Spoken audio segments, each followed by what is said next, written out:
Hi there, this is Sags, We're on Women. This talk is strictly going to be a rant. You're probably not going to get anything out of it, and that's fine. I need to get it off my chest, though. I want to talk about women voting, okay?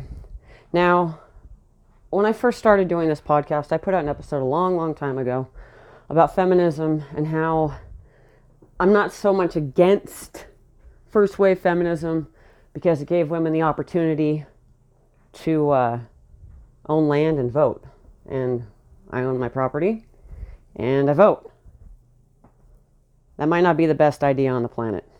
I'm really, as days go by, starting to think that 19th Amendment wasn't such a good thing. I want to tell you why I don't think it's a good thing, but I can't do it in one talk. So I'll do talks over time. But I'm just going to give you, or tell you, I should say, a story of what happened a couple of days ago. I just kind of put this into my head and confirmed that none of this is a good idea. I live 55 miles from the closest big box store, okay? Walmart, Target, Home Depot, Costco, Lowe's, things along those lines. I have to drive 55 miles one way to go to a big box store. Now, I also have to drive into a large city to go to a big box store, something that I avoid like the plague. I do not like going into the city. I don't like being around large crowds of zombies that are oblivious to what's going on around them. I had to go to the city a couple days ago, and I couldn't get out of it. So I thought, you know what, while I'm down here, I'll go ahead and make the best of it, and I'll go ahead and go to a big box store to pick up some things that I need that I can't easily get where I live. And I did. And I haven't been down there in a while, so I don't really see what's going on a lot out in the big world, I guess you could say. I park in the gardening section whenever I go to a big box store because for some reason, people like to park really close to my truck. And I've had, on more than one occasion, somebody bang the side of my truck, probably with their door, and not leave a note.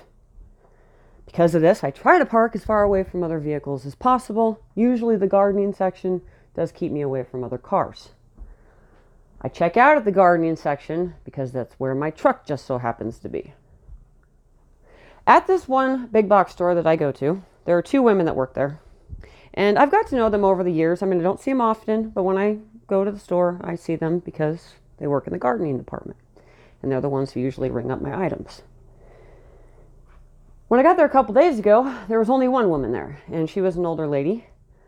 And I talked to her. I asked her how she was doing, okay? And she said miserable. And I said, if you don't mind me asking what's going on. And she said, it's really hard now because I'm the only person working in this entire department. And I said, well, where's the other girl? And she told me that she's no longer working there. She got laid off.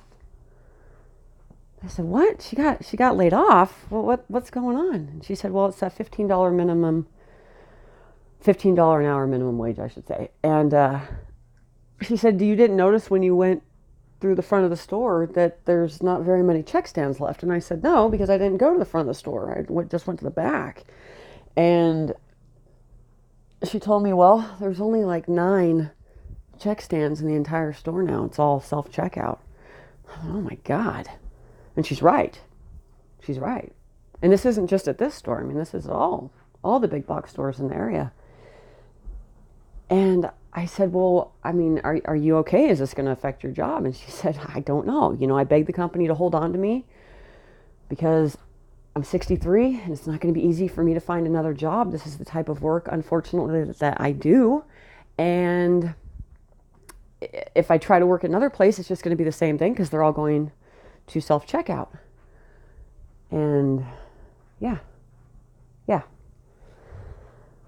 This proved to me without a shadow of a doubt that women who still can't get it through their minds, mind you, that the wage gap has been debunked, have no business pushing for a $15 an hour minimum wage.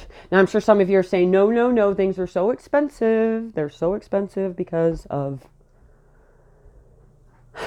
inflation, cost of living, rising, those things, and therefore we need a $15 an hour minimum wage. Okay. All right. Companies aren't going to pay people $15 an hour minimum wage because one employee is going to cost more than $30,000 a year. If you're a large company that is employing hundreds or even thousands of people, that adds up. It's basic fucking addition. It is going to be cheaper for those companies to automate. I'm not the first person to say this, okay? Funny thing is we all knew this was coming. We all knew this would be a thing, yet women, this is going to benefit women. 58% of women, I actually read this, 58% of women will benefit if we raise the minimum wage to $15 an hour. Really? How's it benefiting that woman that doesn't have a fucking job anymore? I'm really curious to know, ladies who push this stuff, who never think of the long-term effects of their actions and their wants and their supposed needs right at that moment. What's that woman going to do? She doesn't have a job now. This is coming. This is going to come for a lot of you. A lot of you. And then you'll complain.